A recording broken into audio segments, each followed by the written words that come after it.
Bible में एक ऐसा धन का राज छुपा है जिसने गरीब लोगों को उठाकर प्रभावशाली बना दिया, लेकिन 90% लोग इसे पढ़ते हैं, समझते नहीं।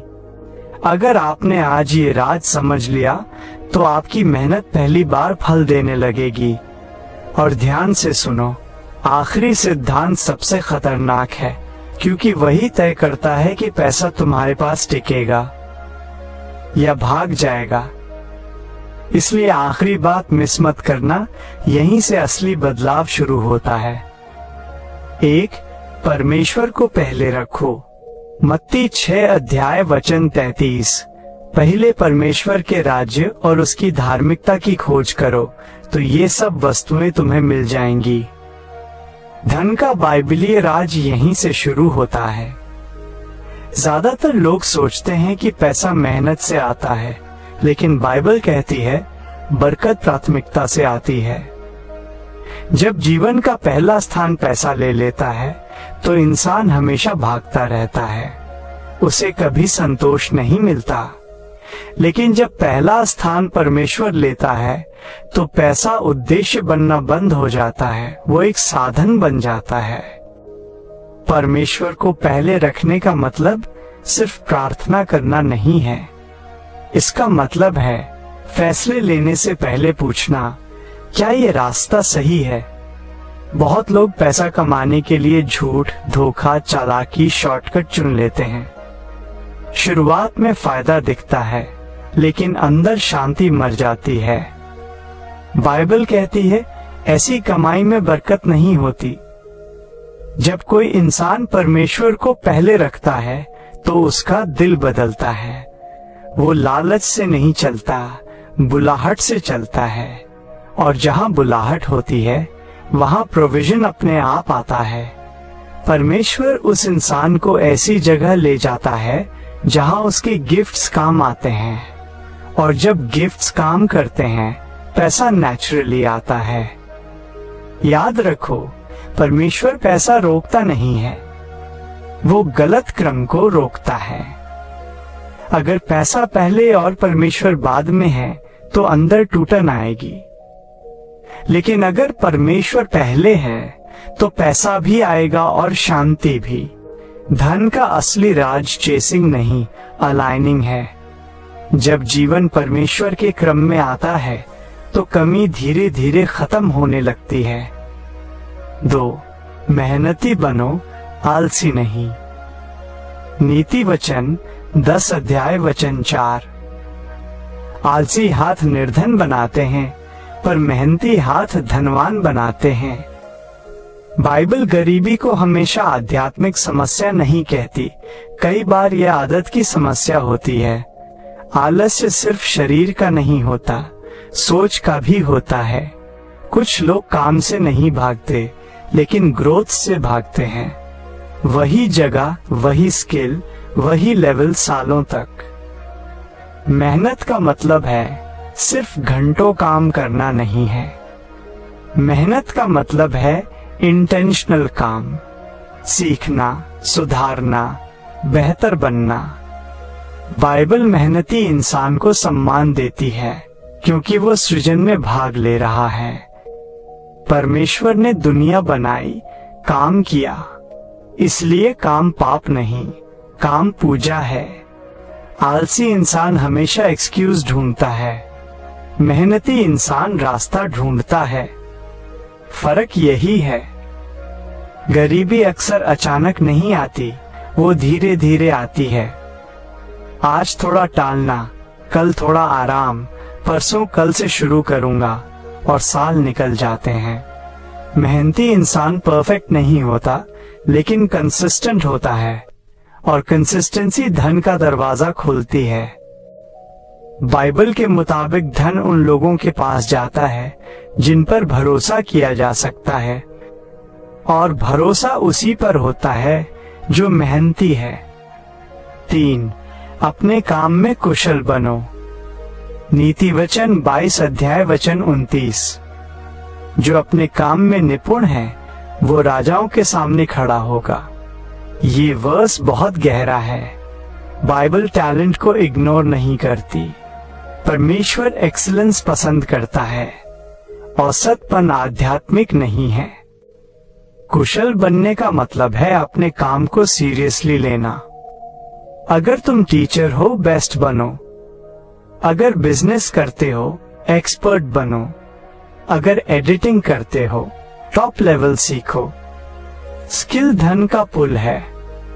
बहुत लोग प्रार्थना करते हैं, प्रभु यीशु मसीह पैसा दे, लेकिन परमेश्वर पूछता है, तुमने स्किल कितना बढ़ाया? बरकत प्रिपरेशन पर आती है। राजाओं के सामने खड़ा होना मतलब इन्फ्लुएंस, सम्मान, बड़ा अवसर। ये एक्सीडेंट से नहीं होता, ये अभ्यास से होता है। हर दिन थोड़ा इम्प्रूव करना, यही बाइबलीय धन का रास्ता है। 4. ईमानदारी से कमाओ। नीति वचन 13, अध्याय वचन 11। जल्दी का धन घटता है, शॉर्टकट पैसा देता है, स्थिरता नहीं। बाइबल साफ कहती है, धोखे से कमाया धन टिकता नहीं। ईमानदारी सिर्फ नैतिक बात नहीं है, ये आर्थिक सुरक्षा है। जब कमाई साफ होती है तो उसमें डर नहीं होता। डर नहीं होगा तो निर्णय साफ होंगे, निर्णय साफ होंगे तो विकास होगा। धोखे का पैसा अंदर बेचैनी लाता है, ईमानदारी का पैसा नींद लाता है। धीमी कमाई बोरिंग लग सकती है, लेकिन वही मजबूत नींव बनाती है। 5. बचाना सीखो। नीति वचन 21 अध्याय वचन 20। बुद्धिमान के घर में धन रहता है, मूर्ख उसे उड़ा देता है। कमाना एक स्किल है, बचाना बुद्धि है। बहुत लोग ज्यादा इसलिए नहीं कमाते क्योंकि जो आता है वो चला जाता है। पैसा रुकना चाहता है, लेकिन उसे जगह चाहिए। सेविंग वो जगह है। बाइबल भविष्य के लिए तैयारी सिखाती है। आज की समझदारी कल की सुरक्षा है। जो बचाता है वो डर से नहीं जी रहा, वो योजना से जी रहा है। 6. देने की आदत डालो। लूका 6 अध्याय वचन 38। दो तो तुम्हें भी दिया जाएगा। देना लॉस नहीं है, सर्कुलेशन है। पैसा नदी जैसा है, बहता है तो साफ रहता है, रुकता है तो सड़ता है। देने वाला इंसान स्कैर्सिटी माइंडसेट से बाहर निकलता है। वो अबंडेंस में सोचता है, और अबंडेंस सोच धन खींचती है। परमेश्वर देने वाले को इसलिए बढ़ाता है क्योंकि वो जानता है ये व्यक्ति बांटेगा। 7. कर्ज से सावधान रहो। नीति वचन 22 अध्याय वचन 7। उधार लेने वाला दास होता है, कर्ज आजादी खा जाता है। पैसा कमाने से पहले पैसा बचाना जरूरी है। कर्ज इंसान को फैसले लेने से रोकता है, वो मजबूरी में जीने लगता है। बाइबल स्वतंत्र जीवन सिखाती है, बंधन नहीं। 8. सही संगति रखो। नीति वचन 13 अध्याय वचन 20। बुद्धिमानों के संग चलने वाला बुद्धिमान बनता है। तुम्हारा एनवायरनमेंट तुम्हारी इनकम तय करता है। अगर आसपास शिकायत है, तुम भी शिकायत करोगे। अगर आसपास ग्रोथ है, तुम भी बढ़ोगे। संगति सोच बनाती है, सोच भविष्य बनाती है। 9. छोटी चीजों में विश्वास योग्य बनो। लूका 16 अध्याय वचन 10। धन भरोसे पर आता है। अगर आज छोटा पैसा संभाल नहीं सकते तो बड़ा पैसा नुकसान करेगा। परमेश्वर पहले टेस्ट करता है, फिर बढ़ाता है। हर छोटी जिम्मेदारी प्रमोशन की तैयारी है। 10. परमेश्वर पर भरोसा रखो। भजन 23 अध्याय वचन 1। मुझे कुछ घटी न होगी। डर गरीबी की जड़ है, विश्वास विकास की जड़ है। जो डर से जीता है वो मौका छोड़ देता है, जो विश्वास से चलता है रास्ता बना लेता है। परमेश्वर कमी का परमेश्वर नहीं है, वह व्यवस्था का परमेश्वर है।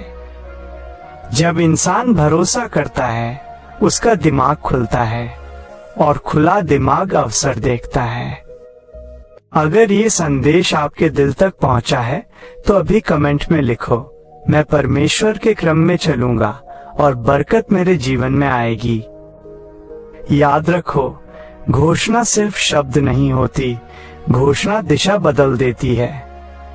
अगर आप चाहते हैं कि परमेश्वर आपके जीवन में धन और बरकत के द्वार खोल दे, तो विश्वास के साथ इस वीडियो को लाइक करो ताकि ये संदेश और लोगों तक पहुंचे। शेयर करो, क्योंकि हो सकता है किसी की जिंदगी आज इसी शब्द से बदल जाए। और सब्सक्राइब करो, क्योंकि अगला संदेश वही हो सकता है जो आपको आपकी अगली आशीष तक ले जाए। जो सुनता है वो बदलता है, जो लागू करता है वो बढ़ता है।